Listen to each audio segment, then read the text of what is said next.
based on the beloved and critically acclaimed graphic novel Batman: The Long Halloween Part 1 is the latest installment of the DC Universe animated movie series, and it's a beautiful one, to say the least.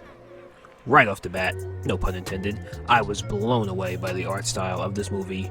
Using thicker, bolder lines to outline and animate the characters really gives this movie the look of a comic book come to life. Not like Sony's Into the Spider-Verse movie, but more in lines of a comic book panel in motion. It looks like a modern version of Batman the Animated Series, but whereas that was hand-drawn, obviously the majority of this film was made on computer, but it pulls off that comic book hand-drawn style really well, with only a few minor hiccups in animation. Mostly just some of the characters looking a little stiff in movement, but that's totally forgivable with just how gorgeous this movie looks.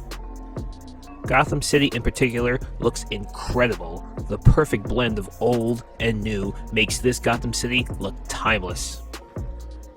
When you picture how Gotham should look in your mind, chances are this is what you imagine. And I just really hope that DC continues using this art style for all future DC animated movies. It is that good. But enough about the art style. How's the story? Well, obviously the story follows the same story beats as the graphic novel it's based off of. Taking place in the Batman's early years as the Dark Knight, it's a thrilling murder mystery. Starting on Halloween night, there is a mysterious killer who is targeting and killing the corrupt underworld mobsters in the Falcone family. This killer is called Holiday, since all the killings happen on a holiday. Makes sense, right? Starting on Halloween night and ending on New Year's Day in part 1 of this two-part story, it is up to the world's greatest detective Batman, along with Captain James Gordon and DA Harvey Dent, to find and stop the Holiday Killer, so the Falcone family can be prosecuted the right way, by the book. In this 85-minute long film, you'll see a bunch of Batman characters from Solomon Grundy to Selina Kyle, aka Catwoman, being played by Naya Rivera, who sadly and tragically passed away last year, RIP, and even a solid performance from Troy Baker as the Joker, who, second to Mark Hamill in my book, does an amazing job as the Clown Prince of Crime. And then there's Jensen Ackles, who portrays the Batman in this movie, and also does a pretty solid job as the Batman, although I do wish he had differentiated his voice from Bruce Wayne to Batman like Kevin Conroy did in the classic animated series.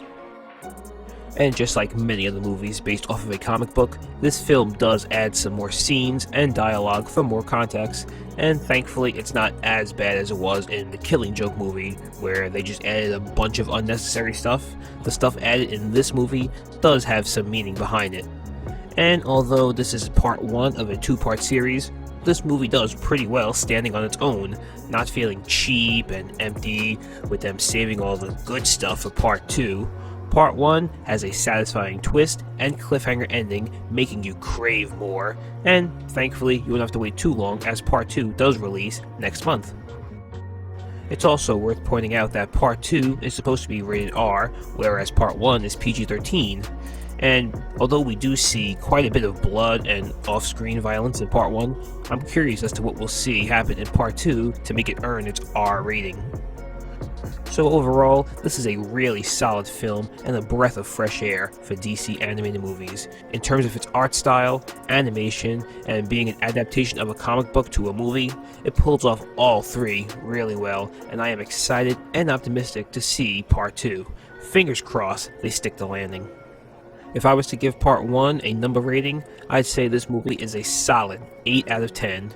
And if part 2 continues in part 1's footsteps, then this is easily a 10 out of 10 two-part series. So anyway, that's my spoiler-free review of Batman: The Long Halloween Part 1. Have you seen the movie yet? Did you like it? Did you hate it? Or are you waiting for part 2 to release so you can watch both back to back and belly to belly? Let me know in the comments section down below. Please be sure to hit that like button, and if you're new, subscribe and turn on notifications so you never miss out on any new videos. And until next time, this is ELT signing